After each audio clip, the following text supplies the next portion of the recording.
né, em um lugar que foi bombardeado, essa impressão que dá. E uma questão que eu nem fiz a crítica ainda, mas que até fizemos, né, no caso do Rodoanel, a utilização em larga escala de programas como o Bolsa Aluguel, que além do... Porque, assim, eu acho que é importante mencionar isso, né, porque além do problema do atendimento temporário das famílias, do atendimento provisório e tal, que a gente já comentou tudo o que gera, ele tem ela tem um efeito perverso no preço da terra da região, dos aluguéis. Porque você acaba jogando, imagina, 1.000 famílias com pressão, a procura por aluguel aumenta enormemente. Então acaba subindo o preço dos aluguéis nessas regiões também. Mais uma das... Sem falar a questão que está por fundo, que é a péssima utilização do recurso do dinheiro público, né? Que até o pessoal do Rodoanel fazia uns cálculos lá. 2 anos dá para construir não sei quantas unidades. 2 anos de Bolsa Aluguel para todas as famílias que... Se todas as famílias quiserem um atendimento habitacional, daria para construir mais 500 unidades. O orçamento do Bolsa Aluguel da Prefeitura é uma política habitacional quase completa em São Paulo. Então, é isso. Porque até a coisa, né, o Nelson, a estimativa é que sejam milhares, dezenas de milhares de famílias hoje em Bolsa Aluguel aqui em São Paulo. Era um pouco isso. Daí, como eu falei, aí eu estou na linha do... Estou falando um pouco da pesquisa mesmo e do estudo que eu estou... Porque o primeiro estudo é um pouco que vocês viram aqui, que é essa caracterização dos projetos de intervenção, a tentativa de amarrar essas questões comuns, apontar essas questões dos objetivos, da licitação, do licenciamento e tal.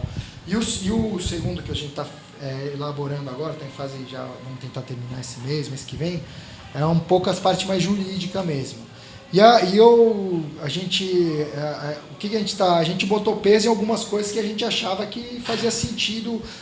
Vai ter uma análise de caso a caso da questão urbanística, da paz, questão da Coab, questão tal, dos outros casos também, mas isso não é, na minha opinião, o mais importante. O mais importante a gente está tentando botar peso em questões que possam ser utilizadas no médio e longo prazo também.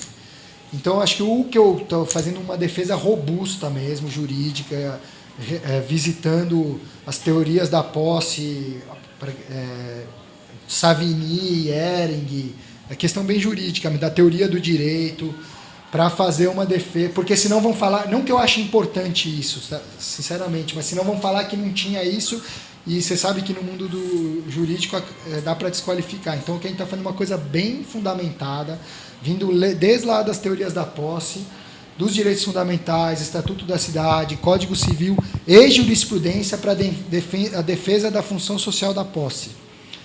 Que significa, assim, no frigir dos ovos isso? Então, a equiparação nesses processos da posse à propriedade quando se tratar de legítimos possuidores.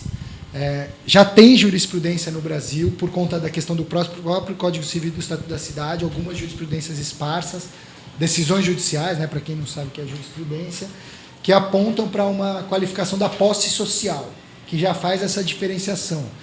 Então, a gente está tentando, a partir disso, elaborar uma coisa bem bacana, assim, bem interessante.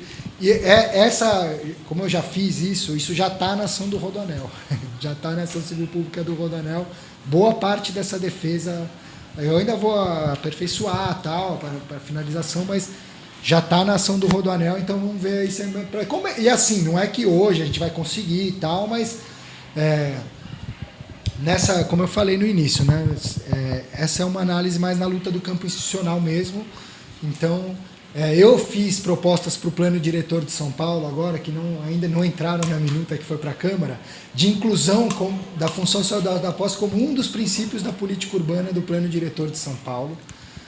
E fiz um parágrafo único propondo na minuta participativa lá, obviamente que não entrou, mas que a função social da posse, não sei, que depois eu posso até mandar essa proposta de regulamento. Eu trouxe aqui para mostrar, não sei se depois você tem interesse e tal. A outra coisa que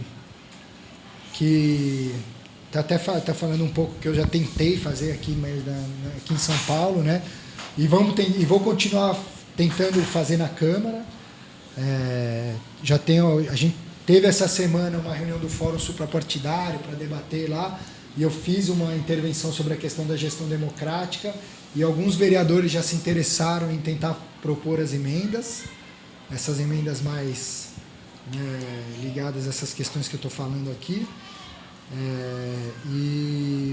Eu nem acho que seja sinceramente o caminho que vai resolver tudo e tal, mas é um processo de tentar criar uma cultura de valorização da posse como direito e tal, que no trinômio lá da verdade, direito, não sei o que, também eles se retroalimentam, né? Então é uma tentativa. Existe uma história que eu coloquei aí, eu fiquei até em dúvida se eu colocava com toda sinceridade, tombamento dos modos de vida das comunidades. Mas é uma coisa que o Dito tem batido bastante, tem falado muito disso, que eu acho que é uma estratégia que é de se pensar. Por que a gente está falando isso? A gente nunca vê, sempre que essas obras vão passar no patrimônio histórico, bens tombados, não sei o que, elas desviam. A verdade é essa, eles seguram. Então, tem uma história de por exemplo, a comunidade do Poço da Draga justificaria totalmente um tombamento daquela comunidade, daquele modo de vida, no Rio de Janeiro, as favelas do Rio de Janeiro. O modo de vida mesmo, né, das questões disso e tal, então de tombar as favelas, vamos tombar as comunidades, entendeu? Não, assim, é mais uma possível estratégia. Eu fiquei bem em dúvida se eu colocava aí. Tem uma estratégia ali em relação ao Vale do Ribeira, que é o tombamento do Rio Ribeira, né? Então. Para não fazer aquela hidrelétrica lá da Votorantim. Aí, esse é um ponto também, que é a obrigatoriedade do estudo de impacto social. Eu também fiz toda uma regulamentação do estudo de impacto social, uma proposta, junto com os movimentos, junto com um grupo aí que trabalhou, porque o processo foi muito atropelado aqui em São Paulo, como vocês sabem, né? Não sei quem participou ou não do plano diretor, mas a gente teve 10... Porque não deu, né? Exatamente. É porque assim, Paulo, a gente fez algumas discussões, né, Nelson, aqui no comitê, para pensar, e aí, vamos participar desse processo do plano diretor ou não? O que significa participar e o que significa não participar, né? E se participar, para quê e como? E aí, a nossa discussão foi um pouco no sentido de entender que o fórum das decisões políticas hoje não é esse, né? Não é o fórum dos conselhos, das conferências, dos planos diretores. Assim, independente, eu acho que quem participou e contribuiu é válido. Não, na minha opinião, não é o papel do comitê participar e legitimar esses processos. Enquanto comitê, a gente decidiu não participar. Até porque tem alguns movimentos, algumas organizações do comitê que já estavam participando. Então a gente não estava enquanto comitê, mas a gente sabia como estava acontecendo o processo, o que nos dava uma visão privilegiada do processo para decidir justamente não legitimá-lo, né? Não sei se vocês souberam o que aconteceu com a votação da Operação Urbana Água Espraiada. Você tem conhecimento ou não? Água Branca. Não, Água Branca, exatamente, confundi.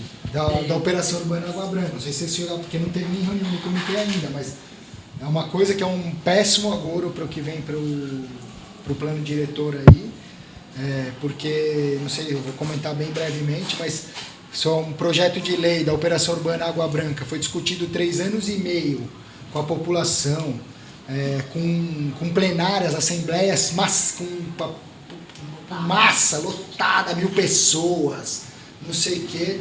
Gente que participou de 15, 20 reuniões para discutir a lei da Operação Urbana Água Branca, para no último minuto do segundo tempo ser apresentado um substitutivo e ser votado, parece da seguinte forma, é o relato que eu ouvi, mas parece que é bem isso mesmo que ocorreu.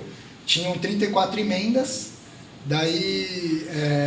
aí tinha 34 emendas, o cara lá que estava lendo as emendas, o presidente da sessão lia, emenda 1, emenda 2, que não dava para entender, tipo, porque quem estava da sociedade civil tentando acompanhar o processo meio anotar o que as emendas, não tinha a menor condição. Daí alguém gritava do plenário, não está dando para entender, fala mais devagar, o cara tá assim, daí viria e falar assim, Nós vamos dividir a votação em 2 blocos. A emenda 1, 4, 7, 10, 15, não sei o que, tal, é um bloco. A emenda 2 é o outro bloco. Quem é a favor da emenda 1? Do bloco 1, todo mundo. Quem é a favor da emenda 2? Ninguém. Ninguém não, porque teve um ou outro vereador que se posicionou contra, que eu acho que é o Vespoli e o Natalini. Os únicos, parece que... Mas não tenho certeza, isso é bom checar. Mas é um pouco que fica essa reflexão, que eu acho que é uma reflexão que o comitê faz corretamente. Para que participar desses processos e se participar, para quê, né? Quem estava indo nas reuniões com a prefeitura estava super nítido que vai reunião, vai outra reunião, vai para outra reunião, e joga para um, joga para outro, aquele negócio só vai cansando e não sai um fruto concreto disso. E aí, só para finalizar mesmo do ponto de vista aqui, a gente, surge também, e de outras pesquisas, análises que a gente fez, a ideia do estudo de impacto social para a implantação desses megaprojetos, que seria assim, se você faz o WEIA, ou Wave, identifica que vai ter reassentamento, você tem que fazer o estudo de impacto social, identificar os equipamentos que vão atender, as escolas, tudo isso, os vazios urbanos, tal, e com a realização de audiência pública nas comunidades, entendeu? Tentar reverter um pouco essa lógica, não que tal. E eu fiz uma proposta de regulamentação para o plano diretor também, do estudo de impacto social, que eu posso passar para vocês se tiverem interesse ou não. Eu trouxe aqui até trouxe impressa até para circular aí, se vocês quiserem ficar. Então era isso mais ou menos que eu queria trazer para a gente conversar.